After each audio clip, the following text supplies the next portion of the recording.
우리 국민은 1인당 하루에 1kg의 생활 쓰레기를 배출하고 있습니다. 그런데 인천 서구의 수도권 매립지는 이미 가득 찼고 사용 연한을 늘리려고 하지만 더 이상 매립으로는 쓰레기 문제를 해결할 수 없는 상황까지 이르고 있습니다.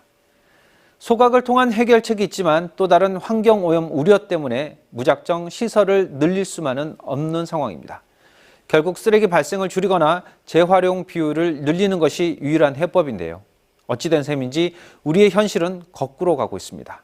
심층 취재 쌍심지, 이번 시간엔 줄여야 할 쓰레기 문제를 다룹니다.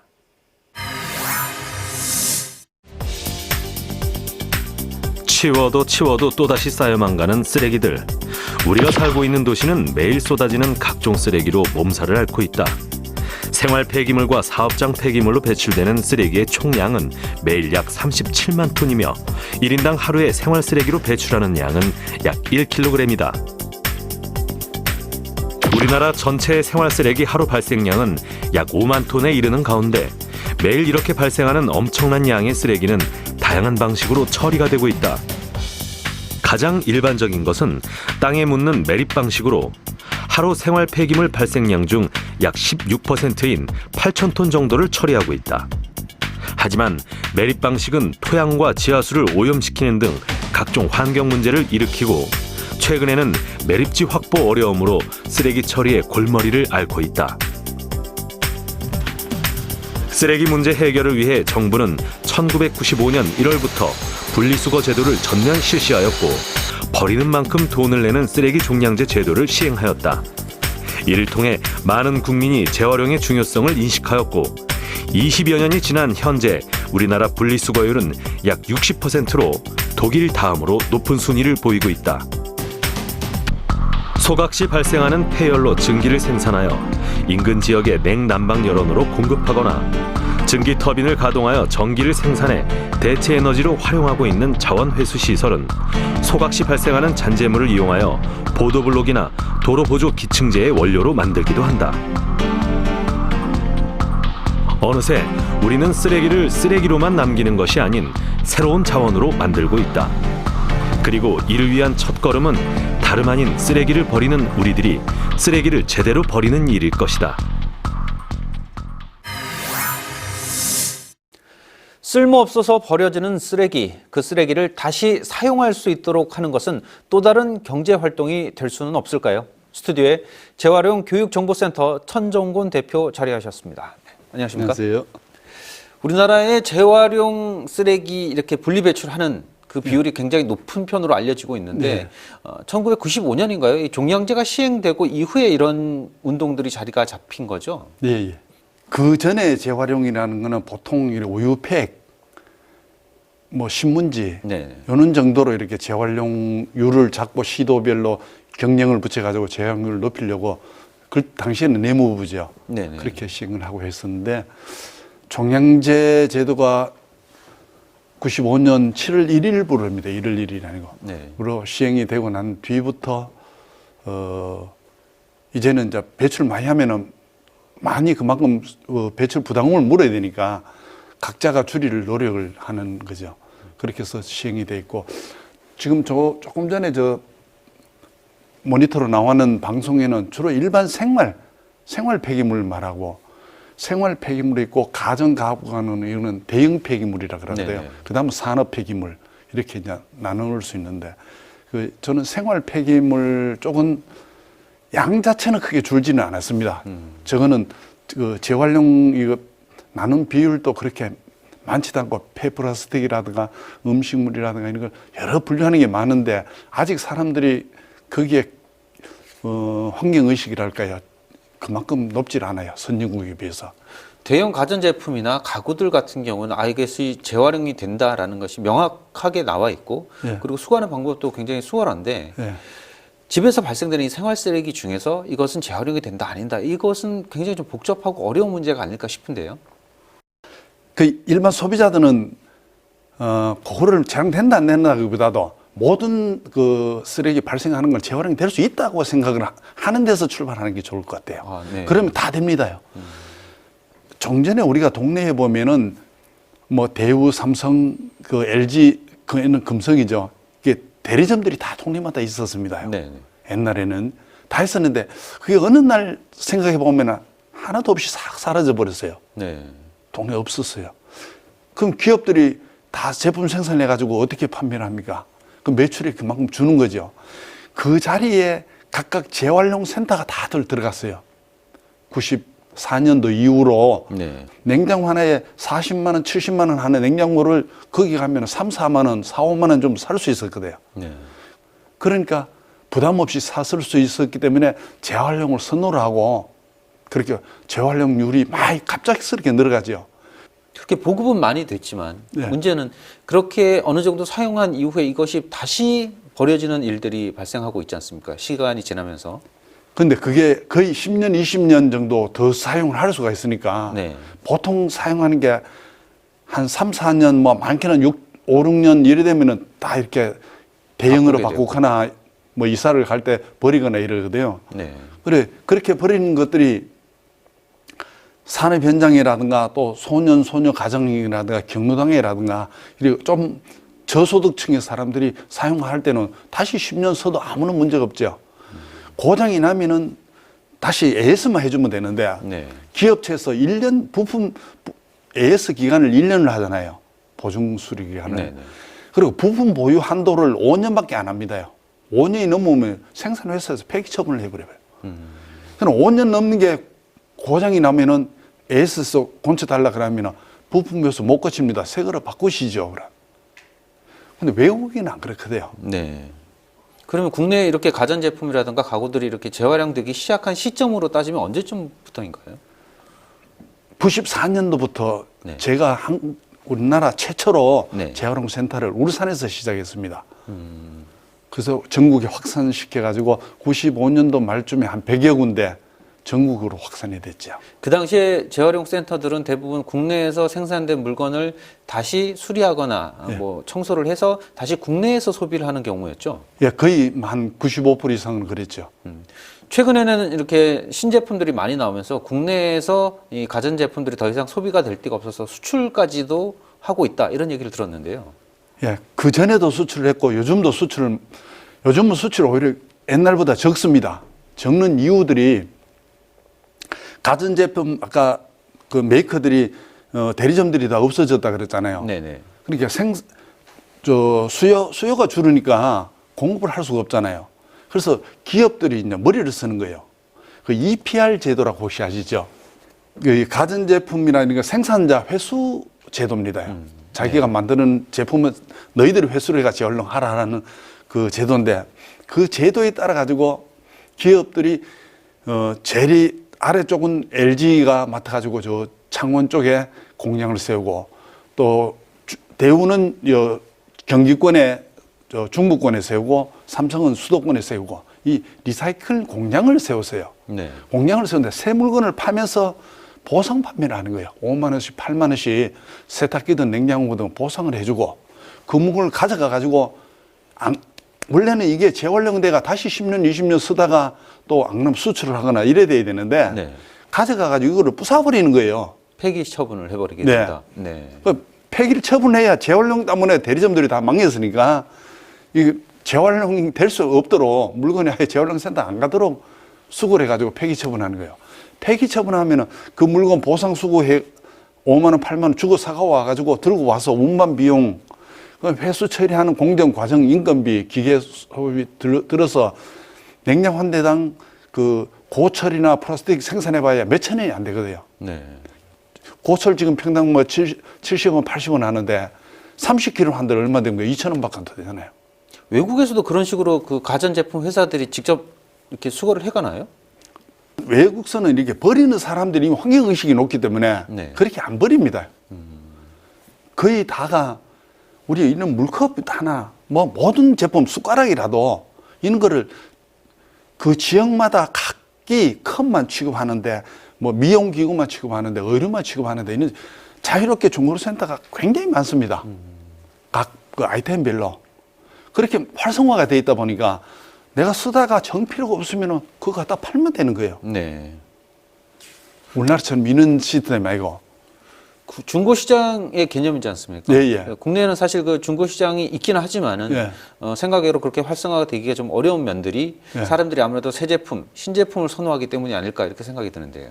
물론 누구든지 그 선진국의 외국 사람도 신제품 좋아하죠. 네. 우리도 좋아하는 걸 맞았는데 그들은 조금 불편하더라도 한번 샀던 거 계속 가능하면 고쳐가 쓰니까 계속 쓰기를 원하고 자식들도 그걸 물려줘도 부끄럽지 않게 받아 쓰는 환경의식도 돼 있지만 물자 사랑으로서의 가치를 부여를 하는 거예요. 네. 그 물자 하나, 냉장고가 내한테 주는 혜택이라든가 이런 걸 사랑을 가면 우리 강아지 키우듯이 내가 주는 사랑만큼 걔들도 내 혜택을 주잖아요. 그래서 그 물건 하나에 그런 사랑 가치를 부여를 함으로써 가족의 일원이랄까요? 속에 들어오는 거예요. 그러다 보니까 자식들이 물렸을 때 우리 부모들이 아껴 쓰는 거, 사랑하던 거, 이래대가 물려받고 쓰는 거예요. 대표님 의견대로라면 EPR 제도 같은 경우에는 그러면 이 자원 순환의 개념이라든가 네. 재활용 개념에 있어서 굉장히 좋지 않은 제도인 것 같은데요. 그게 그러니까 환경의식이 높은 상황에서는 그게 좋은데요. 네. 마지막 처리 단계에서. 그러니까 냉장고 하나 나와가지고 이거를 다른 거로 건쳐 쓰려고 하는 부품이 없으니까 이거를 해체를 해가지고 여기 있는 부품을 다른 데 고쳐 써야 되냐 한 대는 해체를 해가지고 그죠? 네, 네. 그럼 이거 건쳐 쓰고 이거 빼내 쓰고 저거 보내 쓰면 이건 어차피 못 쓰잖아요. 네. 그리고 최종 단계에서 가가 폐기 처분하면 괜찮은데 그게 되기 전에 멀쩡한 거 쓰는 거를 보상 판매를 해가지고 가져가가지고 폐기 처분해 보니까 재활용 센터들이 옛날에는 공짜로 가져갔다거나 안 하면 돈을 받고 가져갔던가 치워준다고 네, 네. 그랬던 게 요즘은 한 대에 7만 원, 5만 원, 뭐 10몇만 원 주고 사가 와가지고 뭐 20, 30% 얹어가지고 팔라 그러니까 비싸지요. 네, 네. 그리고 재활용 센터 가도 사지 않대 이래야 되는 거예요. 그렇게 재활용률이 자꾸 떨어지는 거예요. 이게 기업적인 측면에서 보다 보니까 재활용 정책 자체가 이렇게 후퇴되는 그런 상황이 벌어질 수도 있다 이런 예, 말씀이시네요. 현재 한참 한 20여 년은 그렇게 돼 있습니다. 네. 그래서 정부에서 그 기업도 그거를 재활용으로 쳐주거든요. 그래서 재활용률이 높여가는 거예요. 비율이 높을 뿐이지 예. 실제로는 잘못 활용되고 있는 경우가 예, 많다 이런 예, 얘기인데요. 이 버려지는 쓰레기 중 가구나 가전 제품과 같이 다시 활용할 가능성이 높은 것들을 돌아보는 것이 무엇보다 중요한 상황인데요. 다행스럽게도 우리의 재활용 상황은 리사이클에서 머무르지 않고 최근에는 업사이클로 확장되고 있습니다. 네, 대표께서는 이제 그 초기의 재활용 시장의 이 환경을 만드셨다 이렇게 평가를 하실 수도 있을 네. 것 같은데 어떻습니까? 이게 한 10여 년, 20여 년 지나면서 재활용에 대한 사람들의 인식이 많이 높아졌다 이렇게 볼 수 있을까요? 재활용 환경 측면에서의 그 의식이랄까요? 환경 의식은 높아지지 않았어요. 단지 돈의 가치가 있으니까 네.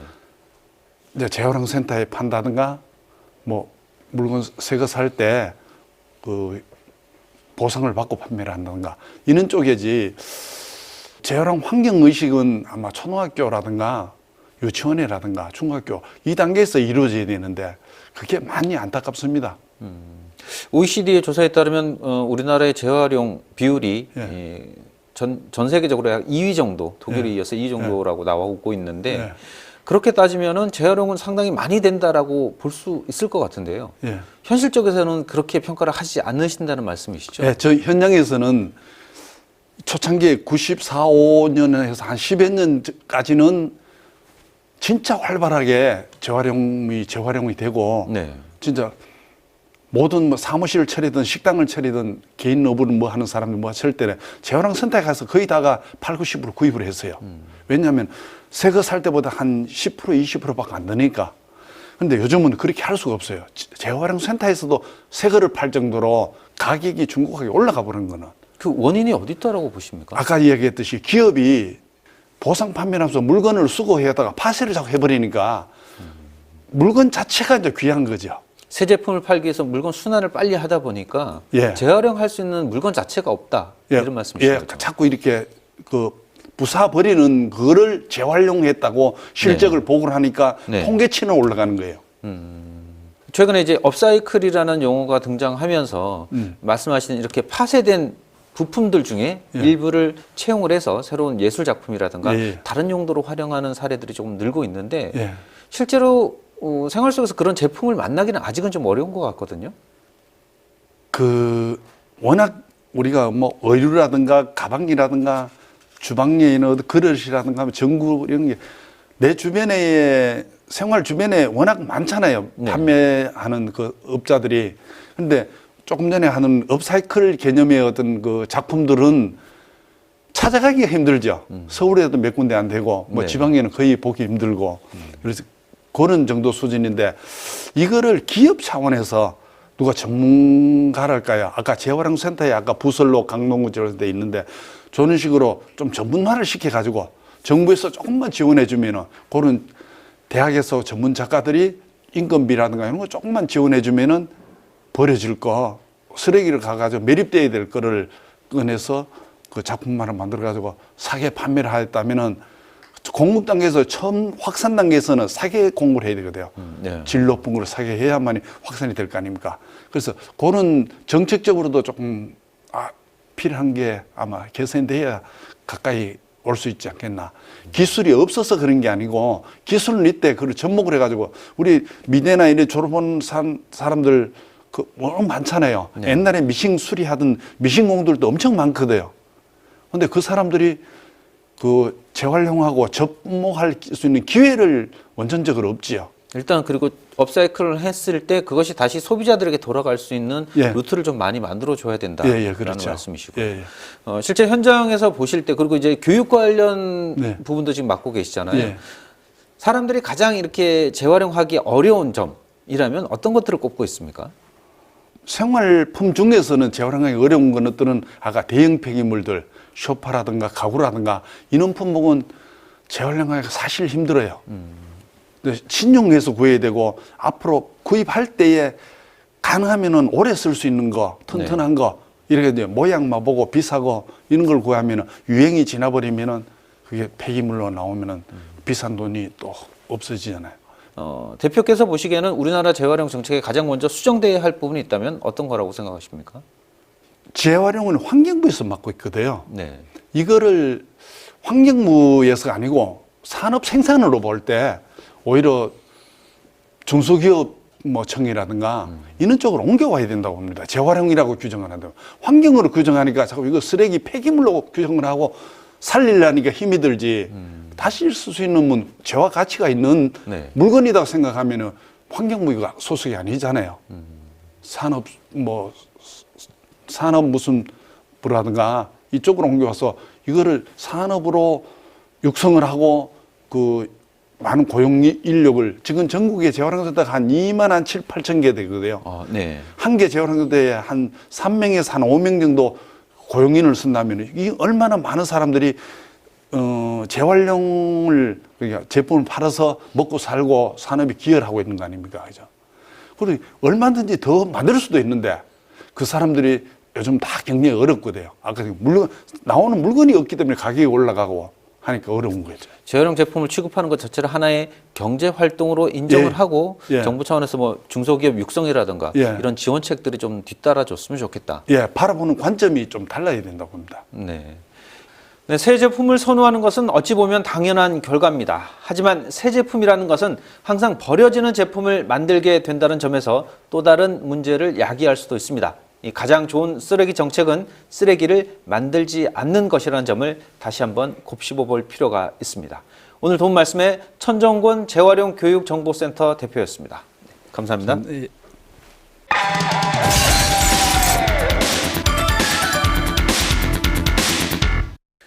우리 사회가 급속도로 발전하는 것과는 달리 제품을 사용하는 시간들은 점점 짧아지고 있습니다. 스마트폰도 2년 정도면 바꾸게 되고 또 매년 달라지는 컴퓨터에 자동차까지. 그런데 그렇게 버려지는 스마트폰이나 컴퓨터, 자동차는 어디로 가게 되는지 궁금하게 생각해 보신 적 있으신가요? 더 이상 쓰레기를 묻을 땅이 없다는 점에서 이 문제는 분명히 짚고 넘어가야 할 것입니다. 그리고 그런 측면에서 지금 버리려고 내놓은 제품들 6개월이나 1년 정도 혹시 더 쓸 수 있지 않을까 생각해 보셔야 할 겁니다. 쓰레기는 만들지 않아야 쌓이지 않는 겁니다. 오늘 순서 여기까지입니다.